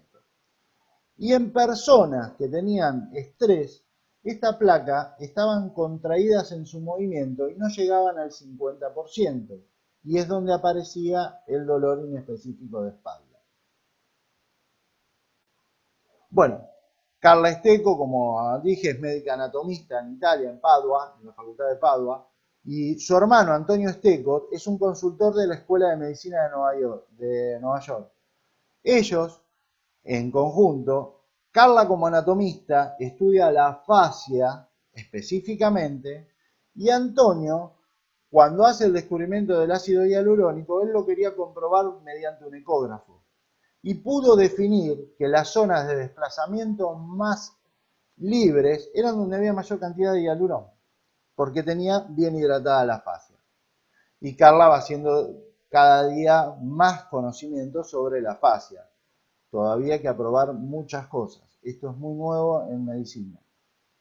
Klinger, que es el compañero de Schleid dentro de la facultad en Alemania, en la Ulm, empieza a ver y toman un método para explicar cómo es la hidratación de la fascia y lo importante que es deshidratarla y que se hidrate sola nuevamente. Utilizando el brazo como un rodillo, lo que hacen es quitarle la hidratación a la fascia con una presión sobre la piel. Esto hace que el líquido baje. Cuando sacan la presión, el líquido que ingresa es un líquido nuevo tisular, que no tiene las toxinas que tenía el anterior. Entonces empieza a demostrar que con una deshidratación y rehidratación se pueden mejorar los dolores inespecíficos que están apareciendo en la espalda. ¿Sí? Con líquido nuevo bajan las toxinas, no afectan a los receptores nerviosos y la percepción del dolor empieza a cambiar. Acá vemos por qué estoy hablando del tema de los dolores y los receptores nerviosos. El doctor Siegfried Menze, que es anatomista alemán, investigó sobre el dolor específicamente. Es un estudioso sobre el dolor. Y lo que dice Menze en sus estudios, que los dolores se dan porque las fascias tienen terminales nerviosas específicas. No tanto, no dependen de los músculos, sino dentro de su estructura hay terminales nerviosas sensitivas. Y para ser más específico, hay receptores de dolor específicos. Y para ser todavía más específico, los encuentra con los nervios o las fibras nerviosas del sistema nervioso simpático, que depende del autónomo, que lo que hace es prepararnos para la huida, la lucha-huida, ¿sí? Cuando recibe esa sensación de dolor, y entonces esto hace que se contraiga la fascia. Eso explicaría también, según el doctor Menze, que no está puesto aquí, que pueden ser contracciones como el dolor en la boca del estómago cuando estamos nerviosos. Dolores por el estrés, el cansancio, superaciones que tenemos que lograr en nuestras vidas, que emocionalmente nos llevan a tomar posturas donde contraemos la fascia, tanto por la recepción de estas sustancias bioquímicas que se transmiten, y a su vez por las malas posturas. Endurecemos todo el sistema facial. Y acá vamos a entrar en el principio de dónde viene el tema de las fascias a lo que se está viendo. Las fascias tienen un principio que se llama de tensibilidad, ¿sí? Esto está sacado de la arquitectura. de la ingeniería. Esto está sacado de Fuller, que es el ingeniero que desarrolló el principio de tensegridad. Y esta frasecita la he robado de acá del doctor Steele, porque me llamó mucho la atención. El deber del practicante es un doctor y practica la osteopatía. El deber del practicante no es el curar la enfermedad. Lo está hablando desde su lugar de osteópata. No es curar la enfermedad, sino de ajustar una parte del sistema con el fin de que todo empiece a fluir y llevemos al bienestar de la persona que está recibiendo nuestro trabajo. Me llamó mucho la atención y es muy importante porque estamos siempre con ese temita de que si curamos, no curamos. Entonces está bueno tenerlo presente esta frase. Bueno, Fuller es el que arma toda la teoría de la tensegridad, me cuesta un montón todavía decir la palabra, que habla de las tensiones. Él lo que pone son bandas o líneas en tensión donde las estructuras quedan suspendidas sin tocarse una con otra, pero produciendo un equilibrio de tensiones. O sea, si yo hago una tensión desde aquí, tengo que tener una compensación desde el otro lado. Básicamente es eso el principio de tensegridad. Está dado del año 50, es bastante nuevo. Lo que pasa es que esto está jugando en contra de las leyes de Newton, ¿sí? Dentro de la anatomía. Entonces es como que es algo muy nuevo. Bueno, acá es como define la tensegridad de Fuller, que es más o menos la explicación que le acabo de dar. En este modelo vemos los modelos de tensegridad. En el primero vamos a ver cómo se moldea la pelvis, imaginándolo dentro del principio de tensegridad, donde vemos todos los huesos, ¿sí? Y la fascia haciéndole extensión para que todo esté en su lugar, y entonces podemos observar que si yo muevo el lado derecho de ese sistema de tensegridad, voy a producir un efecto en el lado izquierdo. ¿Sí? Es más o menos así, es como estar todo suspendido a través de las tensiones. Son todos los modelos que vamos a ir viendo por el sistema de tensegridad. Quiero avanzar un poquito para no alargarlo. Basado en todos estos conocimientos, David, ¿eh? Ya estoy cerrando, por eso. Bueno. En todos los conocimientos de lo que venimos dando y todas las hipótesis y teoría y tesituras que hay sobre el tema de fascias, podríamos conocer algunos pioneros o padres de técnicas que fueron desarrollando para cómo trabajar una fascia contracturada. Tenemos a Luis Isteco, que es el padre de Carla y Antonio, que fue osteópata y trabajó sobre modelos de trabajo en la parte facial. Tenemos a Thomas Mayer, que escribió Anatomy Train, que son las cadenas anatómicas, y es una metodología de trabajo dentro de las fascias. Y tenemos a Fernando Queipo, que es argentino, si no me equivoco es de Córdoba, tendría que averiguar, está viviendo en España. Es kinesiólogo, en España se recibe de fisioterapeuta y osteópata. Y habla también de las cadenas de trabajo sobre las fascias. Lo único que voy a hacer es mostrar nada más de qué habla cada uno, no voy a explayar más, simplemente porque dije al principio que me iba a enfocar de lo que era la fascia, de qué estábamos hablando con la fascia. En Anatomy Train, Mayer se basa en cadenas miofaciales, cadenas musculares que trabajan una por el lado posterior, que va desde la nuca hasta la fascia plantar. Después tenemos una línea superficial anterior, que va en toda la parte medial del cuerpo, se abre en toda la parte anterior del muslo y de las piernas y de la pelvis. Después tenemos dos cadenas más, que una va por el lado lateral o ipsolateral y la otra va en forma de espiral. ¿Sí? Él trabaja a la línea miofacial, como hablamos de una tesitura global, de esta manera. Y a su vez lo que le agrega son las laterales, tanto profundas, anteriores o posteriores, sobre la línea de los brazos o la parte medial. Y las últimas 4 líneas las abre como para explicar los movimientos en el deporte, ¿sí? No son los movimientos comunes, sino cuando uno hace presiones en el juego de las distintas tensiones en ciertas posturas en el deporte. Y Keipo va a hablar de algo muy similar, así sean 2 técnicas distintas. Él va a hablar de 6 cadenas miofaciales. Las llamará distintas, de inspiración, expiración, de extensión, de flexión, apertura, cierre, ¿sí? Cadenas que van a ir por el centro, por la parte medial, anterior o posterior, y cadenas que van a ir por la parte lateral, y va a dibujar distintos movimientos según los planos, sagitales o frontales, que es más o menos el esquema. ¿Por qué dije que no iba a hablar de explicar estas técnicas miofaciales? Pensemos 2 segundos en el trabajo, por lo menos lo voy a pensar desde lo que aprendí con Jorge, ¿sí? Y ya estoy cerrando. De lo que vengo aprendiendo con Jorge, que me vino instruyendo desde hace mucho tiempo, y con mis compañeros incluso, Maxi, Fernando, Cristian, Nélida, Alejandro, y todos los del interior, por supuesto, cuando los escucho hablar. Que nosotros en el masaje tenemos una palabrita muy linda que se llama despegado de adherencias. ¿Saben lo que estamos haciendo?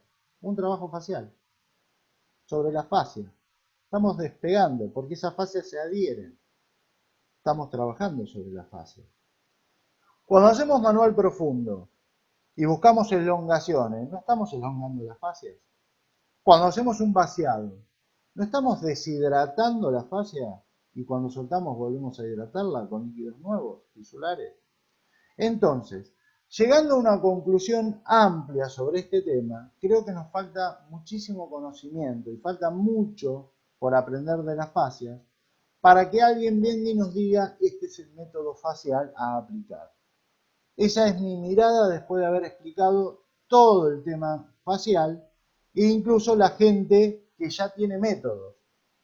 Lo que veo que todos los métodos son similares en ciertos puntos, pueden diferir en algunas cositas, pero si los masajistas nos enfocamos en nuestro trabajo desde manual profundo, técnico, deportivo, drenaje linfático y de quiromasajes y haciendo digitopuntura, estamos trabajando por las fascias. Lo que tenemos que saber son las cadenas musculares. Lo que tenemos que saber cuál era el tejido facial. Creo que va en eso la fascia, ¿sí? Y no tanto en un erudito que nos venga a explicar si yo trabajo la fascia únicamente voy a solucionar un problema.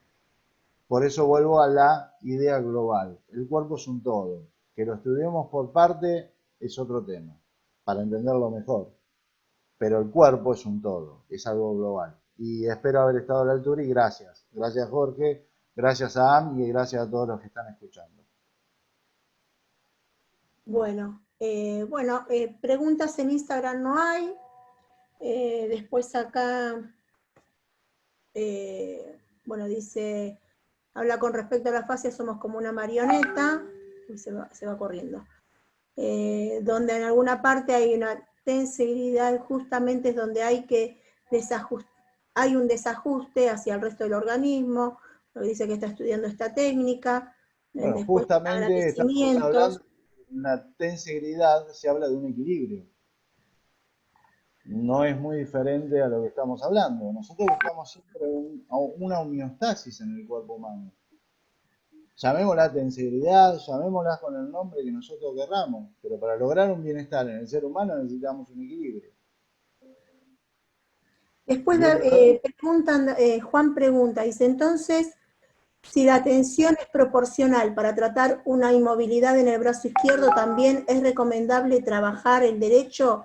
Se me ocurre, dice. No, tendría que ver las cadenas justamente miofaciales. Tendría que ir a la cadena miofacial correspondiente a la que está trabada, a la cadena que está teniendo esa complicación. porque hay músculos afectados que van a corresponder a una cadena anterior o posterior. Calculo que se va a trabajar desde ese punto. Es como cuando hacemos el masaje. Nosotros cuando hacemos el masaje no nos enfocamos en el dolor únicamente. Nos enfocamos en trabajar una región donde posiblemente encontremos una causa de ese dolor. ¿Sí? Es ir a la causa de ese dolor y hay que encontrarla. Creo que todavía falta mucho por experimentar sobre la fascia, como para dar un reconocimiento, sí, acá tenés y acá lo haces. Me parece que falta muchísimo. Bueno, No sé dice si respondí la pregunta, pero Mariela pregunta, dice, ¿hasta qué edad se deben hacer manipulaciones óseas, quiroprácticas? vamos a empezar por un tema. Las manipulaciones de quiropraxia las hacen los osteópatas. Nosotros hacemos quiromasaje. Hay una diferencia grande. No buscamos nunca un track en una articulación. Llámese la articulación que sea. Si nosotros encontramos un adulto mayor y le aplicamos quiropraxia, calculo que vamos a estar afectando toda su estructura ósea. ¿Por qué? Porque hay una degradación por el tiempo. Si nosotros sabemos que no podemos acostar a un adulto mayor de cúbito ventral en una camilla porque cualquier presión puede ayudar a producir algún daño en la parte ósea de la parte anterior del esternón, tenemos que tomarlo de la misma manera. O sea, ¿hasta qué edad? Y mientras lo óseo esté totalmente protegido y en buen estado, se puede realizar. Ya te digo, en la parte ósea no estamos trabajando como masaje. Bueno, dice, Analía pregunta, dice, en reflexología florece Cohen, las trabaja y en las técnicas corporales. ¿Algún comentario sobre eutonia? No, no tengo comentarios sobre eso. Acabo de decir que no voy a hablar de ninguna de las técnicas que existen, porque sería ir en contra de algo o a favor de algo. Y para mí es un conjunto de trabajo. Bueno, Ahora, hay preguntas y después las querés contestar porque ya nos estamos pasando del horario. Sí, Jorge. bueno, para ir terminando, porque el horario ya ha llegado a su tiempo máximo, voy agradeciendo a David y felicitándolo por esta exposición, donde está cada vez más manifestándose cada vez más la importancia de conocer la anatomía y la fisiología para poder entender la tarea que se realiza. Es decir, realizamos movimientos con nuestras manos en el masaje y debemos descubrir a través de esto que no son solamente rutinas, sino que la tarea que realizamos debemos saber por qué y para qué se hace y sobre qué estructuras. Y al hablar de estructuras, conocer cómo están integradas esas estructuras. Bueno, David, te felicito nuevamente. Gracias, Y, Jorge. como siempre, con la claridad y simplicidad que utilizás para expresar todas estas, todo esto relacionado con los espacios anatómicos. Gracias. No, gracias a vos, Jorge. Gracias por el espacio. Y gracias a todos por haber compartido este tiempo y los esperamos ya para la semana entrante. Gracias a todos.